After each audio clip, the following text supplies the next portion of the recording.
As a client मैं आपसे एक क्वेश्चन पूछ लेता हूँ कि इज देयर एनी कंट्री जहाँ आइल्स की रिक्वायरमेंट नहीं है? क्योंकि बहुत सारे लोग इस बात पे फोकस कर रहे होते हैं कि आप हमें वो ऑप्शंस बताएं जहां आइल्स रिक्वायर्ड ना हो। अब मुझे आइडिया नहीं है कि ऑल दो टोटल 70,000 का वो एग्जाम है और माशाल्लाह से हर एक पर्सन जो है वो इंग्लिश स्कूल से पढ़ के आया हुआ होता है, तो 5.5 bands is not a big deal. लेकिन लोग बिल्कुल। इसलिए खुश नहीं है कि उनको उस टैक्सेस का पे करने से उनको कोई जो है रिवर्ट बैक नहीं मिल रहा। बिल्कुल नहीं मिलेगा। जो बाहर ममालिक में ज़ाहिर है 25% 30% भी इनकम के ऊपर टैक्स देंगे, लेकिन उनको वो आइडिया है कि हमें क्या चीज़ें रिवर्ट बैक उनसे होनी है। जो पाकिस्तान के हालात और मामलात है उसमें तो लिटरली इस टाइम पर ये कंडीशन चल रही है कि लोगों को ये आइडिया नहीं है कि वो किस कंट्री में जाएंगे। लोगों को सिर्फ ये पता है कि हमें पाकिस्तान से बाहर जाना है। ज्यादातर जो स्टूडेंट्स आते हैं आपके पास है, कौन सी कंट्रीज के लाइक वो ज्यादा डिमांड करते हैं कि यार इंग्लिश जाना है? अच्छा, how do you stay updated on changing visa policies of regulate? तो अल्लाह का शुक्र ये कि ऑब्लिगेशन जो है वो स्पार्क वीजा कंसल्टिंग पे फ्रॉम द डे वन इसलिए नहीं आते कि हम किसी भी केस पे अपना ओपिनियन देते हैं, वो बड़ा सिंसियर ओपिनियन देते हैं। जो 90% कंसल्टेंसीज हैं वो सिर्फ बिजनेस को देखती हैं, क्योंकि मेरा ताल्लुक सिर्फ कराची से नहीं है। अल्हम्दुलिल्लाह मेरे पास क्लाइंट्स पूरे पाकिस्तान में मुख्तलिफ शहरों से भी हैं। मेरी अपनी सिटिंग्स भी रहती हैं और पाकिस्तान के बाहर भी मुख्तलिफ कंट्रीज में सिटिंग्स भी रहती हैं और वहाँ के भी क्लाइंट्स हमारे पास मौजूद हैं। तो जब ये तमाम प्रोजेक्ट्स मैंने किए और जब मुझे आइडिया ये हुआ कि काउंसलिंग बेसिकली एक ऐसा शोबा है कि जो बच्चे गलत गाइडलाइंस की तरफ चले जाते हैं और अनफॉर्चुनेटली पेरेंट्स के कहने पे जाते हैं, तो वो अपने इंटरेस्ट को और अपने स्किल्स को नहीं देखते हैं, तो जिसकी वजह से वो गलत करियर को चूज कर लेते हैं।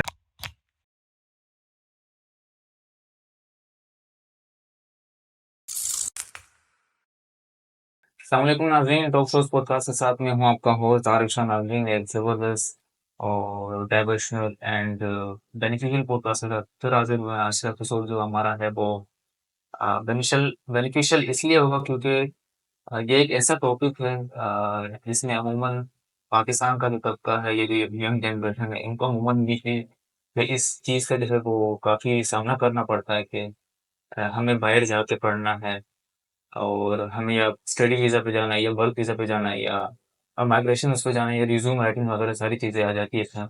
तो उसी बेस से उसके बिहाफ पे एक ज़बरदस्त गेस्ट आदमी ने लाइन अप किया हुआ है। पाकिस्तान के एक senior migration consultant Shahzeb rice साहब हमारे साथ मौजूद है डॉक्टर्स पॉडकास्ट में। एंड मैं इनका बेहद मशहूर हूँ, उन्होंने बिज़ी शेड्यूल से टाइम निकाल के आज हमें यहाँ मदऊ किए हैं। अस्सलाम वालेकुम शाहज़ेब भाई। वालेकुम अस्सलाम कैसे हैं आप? आतिफ सब साहब, ठीक है? Thank you so much for inviting me. ठीक है। अच्छा, मैं चाहूँगा शाहज़ेब भाई कि व्यूअर्स को अपना इंट्रो करवा दें क्योंकि मुझसे ज़्यादा बेहतर आप लोग करवा सकते हैं। अच्छा जी, मेरा नाम शाहजेब रईस है और मेरा ताल्लुक spark visa consulting private limited से है और मैं पिछले 11 साल से इस इंडस्ट्री से ताल्लुक रखता हूँ। इसके अलावा मेरे जो सर्विसेज शामिल हैं उसमें स्टूडेंट वीज़ा, इमिग्रेशन और वर्क परमिट में हम लोग डील करते हैं, बिजनेस इमिग्रेशन है और इसके अलावा सीवी राइटिंग हमारा एक सर्विस पार्ट है। तो 11 साल से इस शोबे में है। इसके अलावा फेडरेशन चैम्बर ऑफ कॉमर्स की जो डिप्टी कन्वीनियरशिप मेरे पास मौजूद है। इस टाइम एकेडमी इंडस्ट्री पार्टनरशिप्स का मैं डिप्टी कन्वीनियर हूँ और Pakistan business US business council का भी मैं पार्ट हूँ। तो फेडरेशन से भी मैं बेसिकली मेरा ताल्लुक है। ज़बरदस्त, ये शॉर्ट इंट्रो था शाहज़ेब भाई साहब का। मैं चाहता हूँ कि स्ट्रेट क्वेश्चन आंसर्स पे टाइप जी करना चाहते हैं। अच्छा, सबसे पहले शाहज़ेब भाई व्यूअर्स को बताएं कि how do you get into visa consult? इतनी सारी प्रोफेशनल हैं जी यहाँ। जी। अच्छा, ये एक इंटरेस्टिंग जर्नी भी है मेरे करियर का कि मैं इसी स्पेसिफिकली कंसल्टिंग फील्ड में मैं कैसे आया। तो बेसिकली जब मैंने करियर स्टार्ट किया 2005 में, तो मैं एक एजुकेशनल इंस्टीट्यूशन के साथ अटैच हो गया सही। और वो एजुकेशनल इंस्टीट्यूशन का काम ही ये था कि वो बच्चों की काउंसलिंग करते हैं कि पाकिस्तान में जो इंस्टीट्यूशंस हैं हम्म। उनके पास कौन-कौन से कोर्सेज़ अवेलेबल हैं और उनके पास वहाँ पे एडमिशन्स किस तरीके से हो सकता है, वहाँ पे नेगेटिव मार्किंग होती है, नहीं होती है। तो ये पूरी तमाम यूनिवर्सिटीज़ की इन्फॉर्मेशन को गैदर करना और वो बच्चे को प्रॉपर्ली अंदाज़ में काउंसलिंग करना उसकी परसेंटेज के अकॉर्डिंग, तो ये मेरा काम होता था एज़ अ करियर काउंसलर। तो 2005 में जब मैंने स्टार्ट अपने करियर का किया तो मेरी पहली पोज़ीशन यही थी। फिर इत्तेफ़ाक़िया ऐसा हुआ कि दूसरा इंस्टीट्यूशन जब मैंने जॉइन किया तो वहाँ पर भी मेरे ये इसी तरीके से रोल्स रहे और फिर उसी जॉब के साथ मुझे 2 प्रोजेक्ट्स मिले, एक यूएसएड का मुझे प्रोजेक्ट मिला और एक मुझे डालडा फाउंडेशन का एक प्रोजेक्ट मुझे मिला स्कॉलरशिप्स का। तो उसमें भी तमाम यूएसएड की काउंसलिंग का प्रोजेक्ट वो कंप्लीट था, तो हमने सुल्तानाबाद और जो लियारी में जाके मुख्तलिफ बच्चों की काउंसलिंग की। तो जब ये तमाम प्रोजेक्ट्स मैंने किए और जब मुझे आइडिया ये हुआ कि काउंसलिंग बेसिकली एक ऐसा शोबा है कि जो बच्चे गलत गाइडलाइंस की तरफ चले जाते हैं जी, और अनफॉर्चुनेटली पेरेंट्स के कहने पे जाते हैं, तो वो अपने इंटरेस्ट को और अपने स्किल्स को नहीं देखते हैं। तो जिसकी वजह से वो गलत करियर को चूज कर लेते हैं। तो इसलिए फिर मैंने सोचा कि इस इंडस्ट्री में मुझे आना चाहिए, और जो लोग गलत करियर को चूज कर लेते हैं उनको गाइड करना चाहिए कि वो एक करियर काउंसलिंग में पूरी दुनिया है। बिल्कुल, बहुत दुनिया सारे में 11,000 कैटेगरीज हैं। हमें तो सिर्फ 50-60 100 का आइडिया है, लेकिन दुनिया में बहुत कुछ है करने को। तो इस वजह से मैं इस इंडस्ट्री में आया कि मैं प्रॉपर्ली गाइडलाइन दे सकूं। तो करियर काउंसलिंग से स्टार्ट किया। तो करियर काउंसलिंग में फिर लोकली बेसिस पे तो मैं काम कर ही रहा था यूनिवर्सिटीज के साथ। फिर इंटरनेशनल स्टार्ट किया स्टूडेंट वीजा को, फिर हमने इमिग्रेशन के शोबे में आए। तो इसको प्रॉपर्ली फिर हमने एक 2014 के फरवरी में बाकायदा तौर पे कंसल्टेंसी फॉर्म हमने की इस बार की के नाम से। अच्छा जबरदस्त। अच्छा, like you are already with like companies, इस तरह की कंपनीज है जिससे आपको लाइक काउंसलिंग वगैरह आप कर पा रहे थे हर किस्म के लड़कों की ना। तो आपने खुद की जो कंपनी है स्पार्क यूजर कंसल्टिंग, इसकी बुनियाद आपने कब रखी और इसकी तरफ आपका जो रुझान किस तरह है? रुझान इसी तरीके से आया कि फरवरी 2014 में मैंने जब अपना ये इसकी फॉर्मेशन की थी, तो बेसिकली मैंने 2013 में अपना मास्टर्स कंप्लीट किया था कराची यूनिवर्सिटी से। और हमारी एक वहाँ पे इंटर्नशिप रिपोर्ट सबमिट होनी थी, तो उसके लिए मैंने एक कंसल्टिंग फील्ड में बेसिकली कंसल्टिंग कंपनी में मैंने जॉब स्टार्ट की। और अगेन वो भी मुझे एक स्टूडेंट वीजा कंसल्टेंसी में मुझे जॉब मिली, क्योंकि मेरा चूंकि काउंसलिंग का शोबा था। तो मैंने जब वहाँ पर 1.5 मंथ मैंने इंटर्नशिप की, तो मुझे इंटरनेशनल एक्सपोजर का भी आइडिया हुआ स्टूडेंट वीजा काउंसलिंग के अंदर। तो फिर मैंने अपना जो है ये काउंसलिंग का स्टार्ट लिया। मेरा गुलशन इकबाल में मेरा पहला ऑफिस होता था बैतुल मुकर्रम पे। वहां से मैंने स्टार्ट लिया और फिर स्टाफ हायर किए, यूनिवर्सिटी से तक हमने कोलैबोरेशंस किए। स्टूडेंट वीजा को फिर हमने स्टार्ट लिया, फिर आगे हमने इमिग्रेशन स्टार्ट लिया। तो बेसिकली इस तरीके से हमारा स्टार्ट हुआ स्पार्क की जगह। चलिए ठीक है, वैसे मतलब अच्छा, हमने स्टूडेंट वीज़े की बात की, इसका हम फर्दर पे बात करेंगे। मैंने थोड़ी बहुत रिसर्च की आपके स्पार्क वीज़ा कंसल्टिंग के जो कंपनी है, like it was like unique और बाकी जो कंपनी है इससे डिफरेंट है ना। तो इसके पीछे क्या लाइक ऐसी चीज़ है या कोई ऐसी कार्बन चीज़ें हैं जो आप समझते हैं? ऐसे ही है। किस तरह यूनिक? असल में जो वीजा कंसल्टेंसी है, वो इमिग्रेशन हो या स्टूडेंट वीजा जो कंसल्टेंसी है, उनका पाकिस्तान में जो स्ट्रक्चर है ना वर्किंग करने का, वो काफी डिफरेंट है स्पार्क वीजा कंसल्टिंग से। और बेसिकली स्पार्क डिफरेंट है। उसकी वजह क्या है कि जो 90% इंडस्ट्रीज जो काम कर रही हैं हमारी इंडस्ट्री के अंदर नहीं है, कि जो 90% कंसल्टेंसीज हैं वो सिर्फ बिजनेस को देखती हैं। क्योंकि मेरा ताल्लुक सिर्फ कराची से नहीं है, अल्हम्दुलिल्लाह मेरे पास क्लाइंट्स पूरे पाकिस्तान में मुख्तलिफ शहरों से भी हैं। मेरी अपनी सिटिंग्स भी रहती हैं, और पाकिस्तान के बाहर भी मुख्तलिफ कंट्रीज में सिटिंग्स भी रहती हैं, और वहाँ के भी क्लाइंट्स हमारे पास मौजूद हैं। तो हमारी कंसल्टेंसी अनफॉर्चुनेटली बड़ी नेगेटिव वे में जाती है। और उसमें इसी तरीके से होता है कि कंसल्टेंट ने मिसगाइड कर दिया, कंसल्टेंट ने चीट कर दिया, कंसल्टेंट ने फ्रॉड कर दिया, स्कैम कर दिया। तो अल्लाह का शुक्र ये कि ऑब्लिगेशन जो है वो स्पार्क वीजा कंसल्टिंग पे फ्रॉम द डे वन इसलिए नहीं आते कि हम किसी भी केस पे अपना ओपिनियन देते हैं, वो बड़ा सिंसियर ओपिनियन देते हैं। हम वो विजिटर सही वीजा है। का केस लें, हम स्टूडेंट वीजा लें, इमिग्रेशन करें, हमारे पास विजिटर वीजा का भी कोई केस आता है, तो हम उतना ही डिटेल स्क्रूटनी करते हैं जितनी इमिग्रेशन के अंदर करते हैं। कि आया वो उसका मेन ऑब्जेक्टिव बाहर जाने का क्या है। हमारे यहाँ बहुत सारे लोग आते हैं कि सिर्फ ऐसे ही जाना है घूमने फिरने के लिए, तो America, Australia, Canada, first world country आपको ऐसे नहीं बुला लेगा घूमने फिरने के लिए।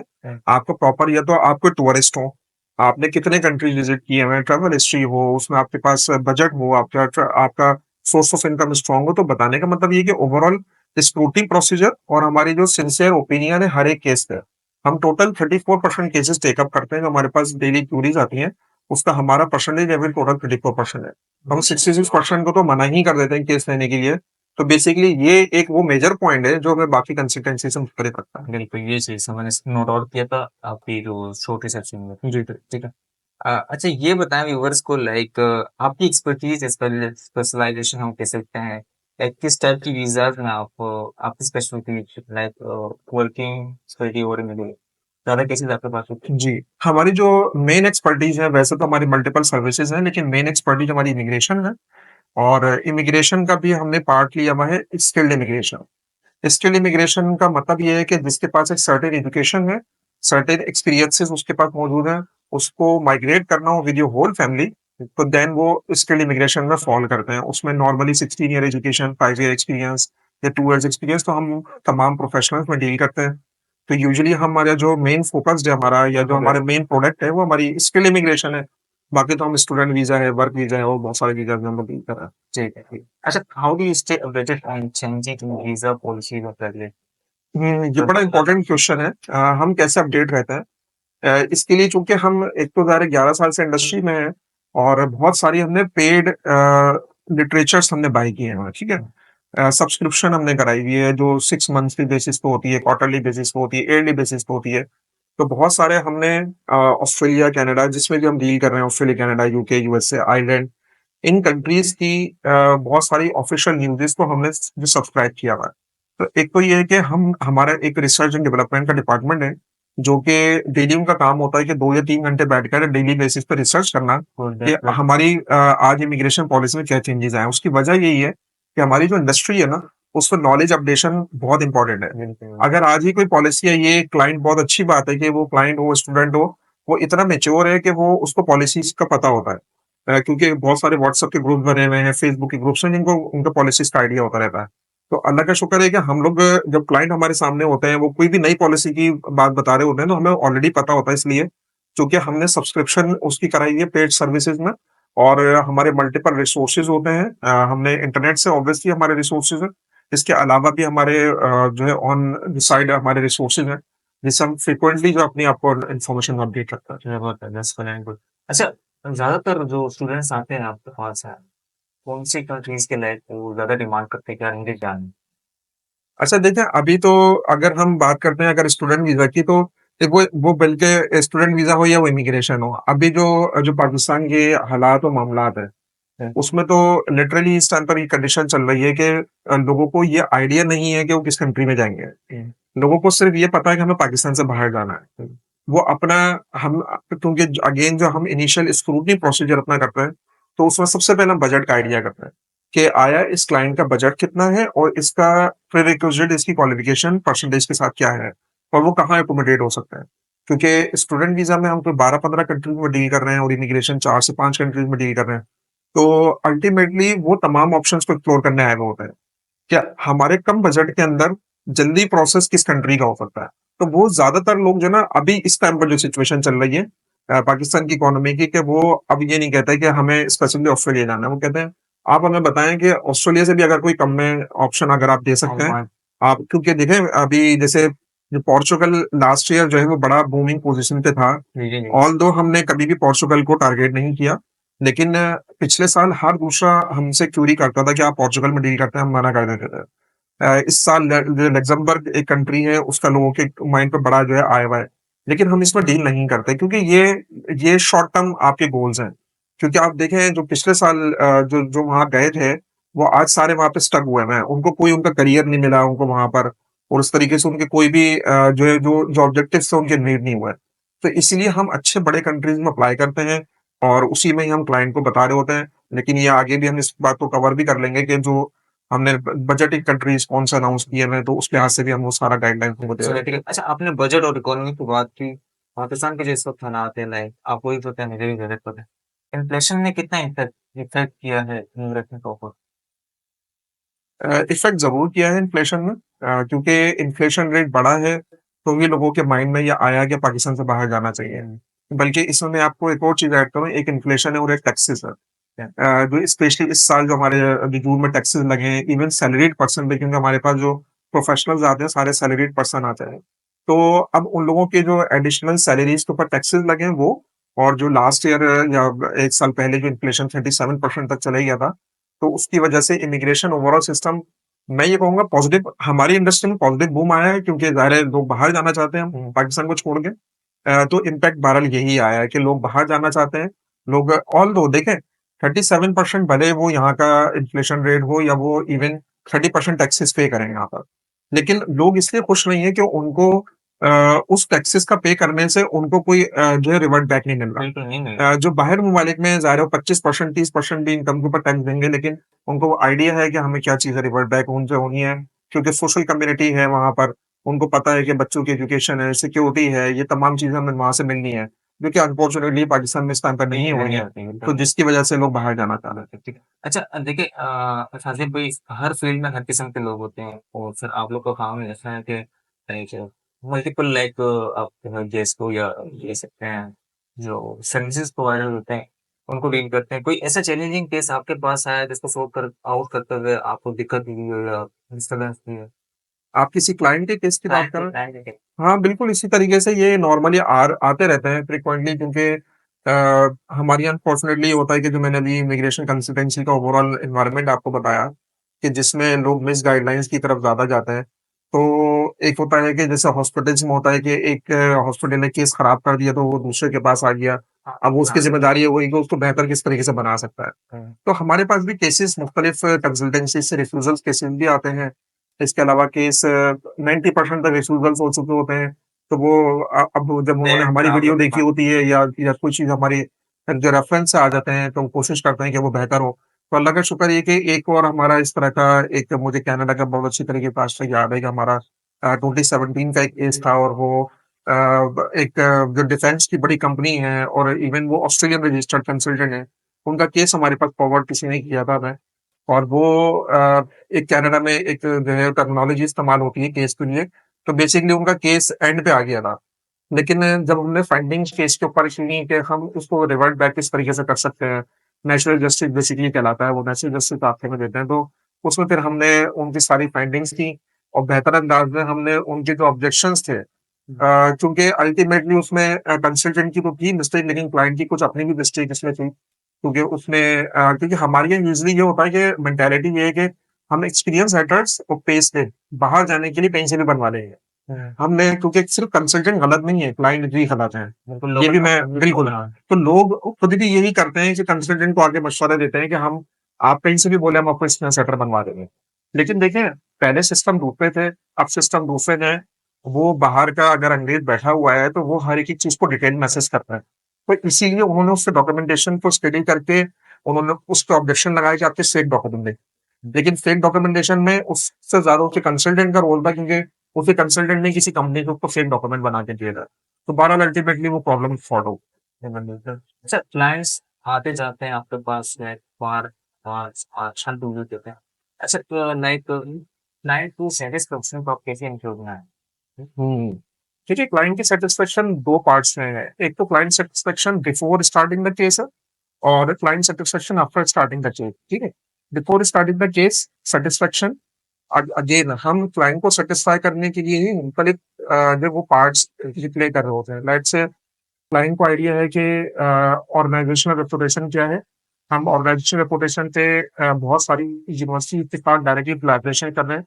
तो इट मीन्स कि अगर बाहर की यूनिवर्सिटी हमारे साथ कोलैबोरेशन कर रही है, तो इट मीन्स उन्होंने हमारी रेपुटेशन देखी होगी तो से आगे। तो वो चाहे तो क्लाइंट वो चीज़ देख सकते हैं। चलो अलग से चलो हमारे जो गूगल के रिव्यूज़ हैं, क्लाइंट हमें वीडियोज़ बना के भेज रहे होते हैं जो हमने सर्विसेज़ क्लाइंट को दी होती हैं। तो या जो मेरी पर्सनल प्रोफाइल है, यूजुअली कंसल्टेंसी फील्ड्स के अंदर ओनर्स को डायरेक्टली अटैच नहीं होते क्लाइंट के साथ। उनको पता ही होता है कि इस फर्म का ओनर कौन है। लेकिन जो डिफरेंस बनाते हैं दूसरे कंसल्टेंसी में और हममें, वो ये है कि हर प्रोफाइल को मैं खुद इवैल्यूएट करता हूँ। केस लेने से पहले मेरी पर्सनल खुद मीटिंग होती है तमाम क्लाइंट्स के साथ। उसके बाद वो स्पार्क कंसल्टेंसी में केस रजिस्टर होता है। तो इट मीन्स के इसमें ये बहुत सारी चीज़ें इंपॉर्टेंट हैं कि जब क्लाइंट हमारे पास आते हैं, तो एक तो आने से पहले ही उनको सारी स्टडी हो चुकी होती है। हमारे यूट्यूब चैनल के इंटरव्यूज़ हैं, सारी चीज़ें, लिंक्डइन प्रोफाइल है, मेरे जो एजुकेशनल बैकग्राउंड है, तो क्लाइंट को हमारी टीम के मेंबर्स के तमाम नाम है, चीज़ें हैं, वो हमने सारी पब्लिश की हुई हैं। तो एक तो ये भी पता होता है, और आफ्टर जो स्टार्टिंग द सर्विसेज़, हम कमिटमेंट पे पूरा उतरने नहीं उतर, क्योंकि अक्सर जो क्लाइंट होते हैं उनके ये इश्यूज आते हैं कि कंसल्टेंट बड़ी बड़ी बातें तो पहले तो बोल रहे होते हैं कि वो पैसे लेना होता है, लेकिन आफ्टर सेल सर्विस नहीं होता। तो हम अलहमदुलिल्लाह आफ्टर सेल सर्विस से भी इतना काम करते हैं कि हम अपने क्लाइंट से वो कोई भी कंसल्टेंसी नहीं करती, हम अपने क्लाइंट्स के लिए नेटवर्किंग गैदरिंग्स अरेंज कर रहे हो, हम नेटवर्किंग सेशंस अरेंज कर रहे होते हैं ताकि हमारे तमाम क्लाइंट्स एक प्लेटफॉर्म पे आए। हम उनके लिए डिनर करते हैं, नेटवर्किंग इवेंट्स रखते हैं हम, ताकि क्लाइंट के साथ बैठें, ताकि हमें हमारे दिल में ये डर और खौफ नहीं है कि जी क्लाइंट के साथ तो बहुत काम किया हुआ, आपसे तो और किया हुआ, या आपसे बहुत कम्युनिटी से है, इनसे तो बहुत कम्युनिटी है। हमने इसी कम्युनिटी से काम किया ना काम सकते और नई चीजें जो है वो समझ इंटरनेशनल जो विजिट्स भी होते हैं। अभी जो हमारा लास्ट विजिट था वो रशियन यूनिवर्सिटीज के साथ था, और हमें मिनिस्ट्री ऑफ एजुकेशन और मिनिस्ट्री ऑफ इंटीरियर जो था जो रशियन फेडरेशन का, उनके इनविटेशन पे हमारा पाकिस्तान से पूरा डेलीगेशन गया था, और उसका मैं पार्ट भी था। और इसके अलावा भी मुख्तलिफ कंट्रीज में, चूंकि मेरा घूमने फिरने से ज्यादा ताल्लुक जो है ना वो एजुकेशनल कॉन्फ्रेंसेज अटेंड करना है। अच्छा। मेरा ताल्लुक थोड़ा सा ये होता है कि रिलेशनशिप बिल्डअप हो, बजाय से कि आप सिर्फ जाएं घूम फिर के और खाली वापस आ जाएं। ठीक। मैं ये कहता हूँ कि अगर किसी कंट्री जा रहे हैं तो वहां का कल्चर आप लर्न जरूर करें, वहां की एक्सपर्टीज क्या है, वो कंट्री क्यों इस वजह से फेमस है, और स्पेशली उसकी एजुकेशनल पॉलिसीज क्या है। ठीक। मैं मुख्तलिफ कंट्रीज की एजुकेशनल पॉलिसीज को जरूर लर्न करता हूँ, या वहां जाके कोई 1 या 2 दिन 4 दिन की ट्रेनिंग इस तरीके जरूर लेता हूँ यूनिवर्सिटीज में, कि जिसमें ये आइडिया हो सके कि पाकिस्तान का एजुकेशनल सिस्टम उन कंट्री से कैसे डिफरेंट है। बिल्कुल। तो बेसिकली मेरा इंटरनेशनल जो विजिट्स होते हैं वो बेसिकली इसी वजह से ही होते चलो हैं। ठीक। अच्छा, अब तक आपने कितनी कंट्रीज विजिट की? मैंने अभी तक तकरीबन 21 कंट्रीज विजिट की। 21। जी। माशाल्लाह, ज़बरदस्त। ठीक है। अच्छा व्यूअर्स, अब तक का जो एपिसोड रहा है, काफ़ी चीज़ें मुझे पता नहीं थी, वो मुझे भी समझ आ गई है, और उम्मीद करता हूँ आप लोग सबको भी समझ में आ गई होगी। तो एपिसोड एंड तक देखिएगा, हम कंटिन्यू करते हैं।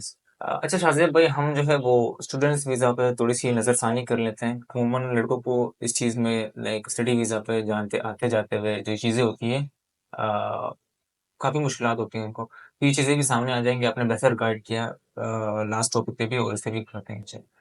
अच्छा, स्टडी वीज़ा के लिए कौन-से दस्तावेज़ात दरकार हैं? एजुकेशनल डॉक्यूमेंट्स, जो जर्नल डॉक्यूमेंटेशन है वो मैं बिल्कुल आपको कम्युनिकेट कर सकता हूँ कि जो लोग भी बाहर जाना चाहते हैं, तो इवन उन्होंने इंटरमीडिएट किया हुआ है या उन्होंने बैचलर्स मास्टर्स किए हुए हैं, वो पीएचडीज के लिए फॉर एग्जाम्पल बाहर जाना चाहते हैं, तो कॉमन डॉक्यूमेंटेशन में तो जाहिर है आपका पासपोर्ट सबसे पहली चीज़ है। और पासपोर्ट के एतबार से भी मैं आजकल जो क्लाइंट्स को गाइड कर रहा हूँ वो ये कर रहा हूँ कि क्योंकि पाकिस्तान में पासपोर्ट ऑफिस में भी एक बड़ा रश लगा हुआ है, बहुत तो ज़्यादा। अगर उनका माइंड ये है कि अगर उन्होंने 2 महीने का टाइम लिखा हुआ है तो वो 6 महीने में पासपोर्ट आ रहे हैं। अच्छा। तो मेरी रिकमेंडेशन हर एक क्लाइंट को ये होती है कि अगर आप स्टूडेंट वीजा को फॉरेन से टारगेट करना चाहते हैं, तो पासपोर्ट आप अर्जेंट में अप्लाई करें या उनकी लिखी हुई बात पे एतबार ना करें, हुँ, हुँ। क्योंकि पासपोर्ट आपके डिले होगा, ठीक अगर है। 2 महीने का टाइम लिखा हुआ है, समझे 6 महीने। एग्जैक्टली ऐसे ही है। तो उनका फास्ट ट्रैक का ऑप्शन है जो कि 48 आवर्स का है, लेकिन वो भी एक हफ्ते में आ रहा है इस टाइम पर। ठीक है। फास्ट ट्रैक में अप्लाई कर दें, नहीं तो अर्जेंट या मोस्ट अर्जेंट में जा सकते हैं। तो पहली तो जो इंपॉर्टेंट चीज है जाहिर है बाहर जाने के लिए वो पासपोर्ट है। पासपोर्ट। नेक्स्ट स्टेप है एजुकेशनल डॉक्यूमेंट्स। हुँ। एजुकेशनल डॉक्यूमेंट्स आपकी सर्टिफिकेट भी है, उसमें ट्रांसक्रिप्ट भी आ गए आपके आपके वो इंटरमीडिएट हो, मैट्रिक हो, या वो आपके बैचलर मास्टर्स हो, और वो तमाम अटेस्टेड हो। अटेस्टेड का मतलब ये कि अगर मैट्रिक इंटर है तो आईबीसीसी से अटेस्टेशन उसकी हुई भी हो आपकी, और दूसरी चीज अगर आपके बैचलर मास्टर्स हैं तो एचईसी से अटेस्टेशन उसकी हुई भी हो। क्योंकि अगेन यूरोपियन कंट्रीज में तमाम रिक्वायरमेंट्स है, लेकिन ऑस्ट्रेलिया, कनाडा, यूके, यूएसए के लिए रिक्वायरमेंट्स नहीं है कि आपके अटेस्टेशन रिक्वायर्ड है। लेकिन अगर आप करवा लेते हैं तो आपकी लाइफ टाइम काम आने वाली चीज है। तो स्टार्टिंग लेवल पे हो सकता है आपको थोड़ा हर्डल आए कि एचईसी जाना पड़ेगा, अपॉइंटमेंट लेना पड़ेगा, लेकिन उसमें आपको कहीं ना कहीं बेनिफिट फ्यूचर में आपको करेगा। उसके अलावा जो इंपॉर्टेंट चीज है वो लेटर ऑफ रिकमेंडेशन है। अगर आपने स्कूलिंग लेवल पे पढ़ा है, आपने कॉलेज लेवल पढ़ा है यूनिवर्सिटीज में, तो अपने कोई भी 2 टीचर से आप जो उनके लेटर हेड पे आप अपने रिकमेंडेशन ले सकते हैं, जो कि स्टूडेंट वीजा के लिए बड़ा हेल्प करते हैं। और जाहिर है जो इसमें इस पूरे प्रोसेस सबसे इंपॉर्टेंट चीज है वो आपकी परसेंटेज है। बिल्कुल। जितनी अच्छी परसेंटेज होगी उतने अच्छे आपको ऑफर्स आएंगी, उतने अच्छी जगहों पे आपके एडमिशन हो सकते हैं। इसके अलावा एक बहुत इंपॉर्टेंट चीज है जो अक्सर क्लाइंट्स हमसे पूछते हैं, वो है आइल्स की रिक्वायरमेंट हाँ, या इंग्लिश प्रोफिशिएंसी। सर इसमें कितनी रिक्वायर्ड है हमारे लिए? तो देखें, for the bachelors program 5.5 bands required है आइल्स के अंदर, और मास्टर्स प्रोग्राम के लिए 6.5 बैंड्स रिक्वायर्ड है ओवरऑल। अच्छा, ये एक जनरल रिक्वायरमेंट है। और अगेन मैं इसमें भी ये कहता हूँ कि 70-80% तक यूनिवर्सिटीज में एडमिशन इसी बेसिस पे होता है, आइल्स के अंदर। आइल्स के। तो अगर क्योंकि बहुत सारे स्टूडेंट्स जो आपके व्यूअर्स होंगे, मैं उनको जरूर एक बात बताऊं कि बहुत सारे लोग इस बात पे फोकस कर रहे होते हैं कि आप हमें वो ऑप्शंस बताएं जहां आइल्स रिक्वायर्ड ना हो। अब मुझे आइडिया नहीं है कि ऑल दो टोटल 70,000 का वो एग्जाम है, और माशाल्लाह से हर एक पर्सन जो है वो इंग्लिश स्कूल से पढ़ के आया हुआ होता है, तो 5.5 bands is not a big deal. तो आप आइल्स का टाइम दे दें, अच्छी बात है, आपके और मजीद ऑप्शंस एक्सप्लोर हो जाएंगे। अब देखें, कंसल्टेंट्स क्या करते हैं? कंसल्टेंट्स करते हैं कि अगर 10 यूनिवर्सिटीज के अंदर में से आइल्स की रिक्वायरमेंट 7 यूनिवर्सिटीज को है, 3 को नहीं है। अब कुछ कंसल्टेंट ने सिर्फ वो 3 कॉलेज यूनिवर्सिटीज को अपने पास रखा हुआ है ऑन बोर्ड जिसमें आइल्स की रिक्वायरमेंट नहीं है। लेकिन क्या कि क्लाइंट अट्रैक्ट करेगा, लेकिन दूसरे साइड पर जो नुकसान आपको क्या हो रहा होता है, वीजा रेशो कम हो जाता है उसका। क्योंकि वो अगर आपको, क्योंकि आप देखिए अल्टीमेटली फर्स्ट वर्ल्ड कंट्री में जा रहे हैं, तो आपके लिए आइल्स की रिक्वायरमेंट आप अगर फुलफिल करते हैं तो आपको वहां जॉब लेने में आसानी रहेगी, आपको समझने में आसानी रहेगी। वरना तो ऑल दो हमारे पास वो ऑप्शंस भी अवेलेबल है, ये कहलाता है एमओआई। एमओआई का मतलब है मीडियम ऑफ इंस्ट्रक्शन सर्टिफिकेट। ये भी आपको स्कूल कॉलेज से मिल जाता है, ये भी आप जरूर लगाएं उसके साथ। अगर आप आइल्स अटेम्प्ट नहीं देना चाहते तो हमारे पास और भी ऑप्शन है एमओआई के बेसिस पे, एडमिशंस हो जाते हैं। ठीक है। तो ये अच्छा, कुछ डॉक्यूमेंटेशन ठीक रिक्वायर्ड है। होता एज अ क्लाइंट मैं आपसे एक क्वेश्चन पूछ लेता हूँ कि इज देयर एनी कंट्री जहाँ आइल्स की रिक्वायरमेंट नहीं है? है। आइल्स की रिक्वायरमेंट के बगैर हमारे पास इंस्टीट्यूशंस हमारे पास भी अवेलेबल हैं और कंट्रीज भी हैं ऐसे बहुत सारे। सम ऑफ द लेकिन कंट्रीज कैन जी यू? जी जी, मैं जरूर अर्ज करूंगा। जैसे जर्मनी की हमारे पास कुछ यूनिवर्सिटीज हैं जो विदाउट आइल्स एडमिशन भी देती हैं और आपको वीजा भी दे देगी। इवन हमारे पास यूएस की अभी हमारे पास 4-5 ऑप्शंस इस तरीके से हैं जो विदाउट आइल्स एडमिशन भी दे रहे हैं और वीजा भी लग जाएगा उनका क्लाइंट का। ठीक है, यूके के भी हमारे ये पास। आसान रहेगा। और बाकी यूरोपियन कंट्रीज में तो खैर मल्टीपल हैं। फ्रांस अगर आप आ जाते हैं, इटली आ जाते हैं, जर्मनी आ जाते हैं, तो इसमें तो बहुत सारे विदाउट आइल्स भी ऑप्शंस अवेलेबल होंगे। अच्छा, एप्लीकेंट्स जो है वो कौन सी मिस्टेक्स करते हैं like during study visa application process? कोई ऐसी मखसूस मिस्टेक जो हर क्लाइंट करता हो आपकी नज़र में? हमारे पास देखिए, सबसे ज्यादा जो मेरी अपनी स्टूडेंट वीजा की डिपार्टमेंट की कंप्लेन मेरे पास आती है ना, जो स्टूडेंट सबसे ज्यादा मिस्टेक कर रहे हैं, वो पता नहीं क्या। हमारे अभी आजकल मेंटेलिटी है कि ऑफर लेटर्स जमा करते हैं, सिर्फ ऑफर लेटर से आगे प्रोसेस नहीं करते वीजा का। ठीक है, अब हमने जो थोड़ा सा इसके ऊपर अपनी मॉनिटरिंग रखी कि वो क्यों इस तरीके से करते हैं। तो होता क्या है कि फ्रेंड सर्कल में आपस में 4-5 फ्रेंड गैदरिंग में होते हैं, तो अगर बाहर जाना है, नहीं जाना है, तो वो कोशिश करते हैं पहले किसी कंसल्टेंसी को अप्रोच करें और ऑफर लेटर जो है वो इशू करवा लें। लेकिन डॉक्यूमेंटेशन की अगर आप बात करते हैं कि डॉक्यूमेंटेशन में क्या वो मिस्टेक्स करते हैं जिसकी वजह से कोई बाद में उनको प्रॉब्लम हो सकती है, तो देखें, वो या तो खुद मिसगाइड हो रहे होते हैं या उनको कोई मिसगाइड कर रहा होता है। ठीक है, जिसमें सबसे इंपॉर्टेंट चीज है बैंक स्टेटमेंट। अभी हमने डॉक्यूमेंटेशन के अंदर बैंक स्टेटमेंट मिस की थी, तो इसलिए मैं यहाँ पर कवर कर रहा हूँ कि बैंक स्टेटमेंट जो है आपको कौन स्पॉन्सर करेंगे। ठीक है, आपके अकाउंट में कितने पैसे हैं, वो आए आए कहाँ से हैं। तो एक तो ये कि बैंक स्टेटमेंट जो है आपको आपका ब्लड रिलेशन वाला ही आपको स्पॉन्सर कर सकता है। ठीक है, अच्छा, फिर इसका आपको कितना बजट रिक्वायर्ड है, तो आपने पूरी प्रॉपर कैलकुलेशन की हुई हो। मेजरली जो वीजाज जो रिफ्यूज होते हैं, वो होते ही इसी वजह से हैं कि बैंक स्टेटमेंट या तो उन्होंने जो शॉर्ट मंथ्स की लगाई हुई होती है, 3 महीने 4 महीने की रिक्वायर्ड है, तो उन्होंने 1 या 2 महीने की लगा दी स्टेटमेंट। या जो है हमें क्योंकि वहां पर जो बैंक स्टेटमेंट की रिक्वायरमेंट उन्होंने हमें बताई हुई, फॉर एग्जाम्पल $17,000 बताई हुई है। अब गलत कैलकुलेशन कर ली, forex.pk से जाके कैलकुलेशन की, लेकिन कन्वर्जन रेट्स हैं और टैक्सेस हैं, तमाम चीजें मिला के आपने कम पैसे रखे, पता चला थ्रेश होल्ड से नीचे आ गए, बैंक स्टेटमेंट आपने वो अपने जो फॉर्म के साथ लगाई थी वो आपका रिफ्यूज हो गया। ये मेजर इशू है। तो प्रॉब्लम जो है वो स्टूडेंट जो ज्यादातर कर रहे होते हैं, वो ये एक तो ये कि खुद भी फाइल कर रहे होते हैं। तो मैं हमेशा हर एक को ये एडवाइस करता हूँ कि वो किसी कंसल्टेंसी से कांटेक्ट करें, क्योंकि हमें आइडिया होता है। क्योंकि देखें, एक एक मिस्टेक एक और भी है कि एक क्लाइंट अगर आ रहा है ना, तो वो ये उसने किया हुआ है इंजीनियरिंग से, उसने इंजीनियरिंग की हुई है इंटरमीडिएट से, लेकिन वो जाना चाह रहा है बिजनेस एडमिनिस्ट्रेशन के अंदर। ठीक है, बाहर ममालिक में।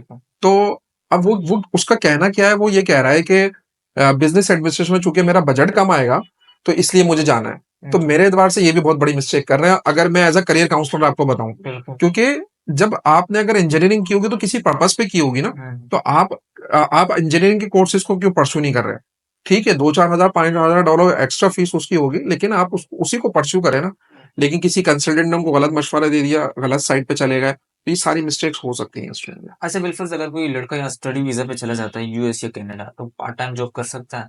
जी जी, बिल्कुल पार्ट टाइम जॉब कर सकते हैं और ये लीगली अलाउड है स्टूडेंट वीजा पे। और 20 घंटे पर वीक के एतबार से मल्टीपल, एक आध दो कंट्रीज हो सकता है शायद वो नहीं ऑफर करती हूँ, जैसे मलेशिया, उसके अंदर हम लोग डील कर रहे हैं, लेकिन मलेशिया में लीगली बेसिस पे वर्क अलाउड नहीं है। लेकिन बहुत सारी कंट्रीज हैं, Australia, Canada, UK, USA, 20 hours per week allowed भी हैं। और उनके लिए पाथवे स्टूडेंट वीजा पे जाने में एक बड़ा अच्छा बन जाता है। यूजुअली वो क्या बनता है कि अगर उनको फ्यूचर वहां पर स्टे करना है इमिग्रेशन पे वहां पर, या फ्यूचर उन्होंने किया हुआ है कि हमें ऑस्ट्रेलिया में परमानेंट बेसिस पे रहना है, तो 3 पाथवेज हैं इसके। पहला पाथवे है कि वो स्टूडेंट वीजा लें यहाँ से।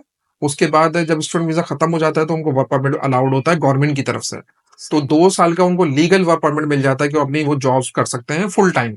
ठीक है, एंड देन उसके बाद वो अपने पॉइंट्स एक्वायर करते हैं, क्योंकि ऑस्ट्रेलिया में 65 पॉइंट्स एक्वायर्ड है, कनाडा में 67। तो अपने पॉइंट्स एक्वायर करते हैं और वहां वहीं इमिग्रेशन के लिए फाइल कर देते हैं। तो student visa, PSW and then immigration, और वो फिर परमानेंट हो जाते हैं, वहां पे भी फैमिली को कॉल कर लेते हैं। बिल्कुल, ये इजी रहता है। इजी रहता है। ठीक है। अच्छा, टेक्नोलॉजी क्या रोल प्ले करती है लाइक वीजा प्रोसेस में? जो टेक्नोलॉजिकल चेंज आ रहा है आप उसकी बात करें। जो टेक्नोलॉजिकल चेंज आ रहा है वो रोल ये इंपॉर्टेंट ये प्ले कर रही है कि अब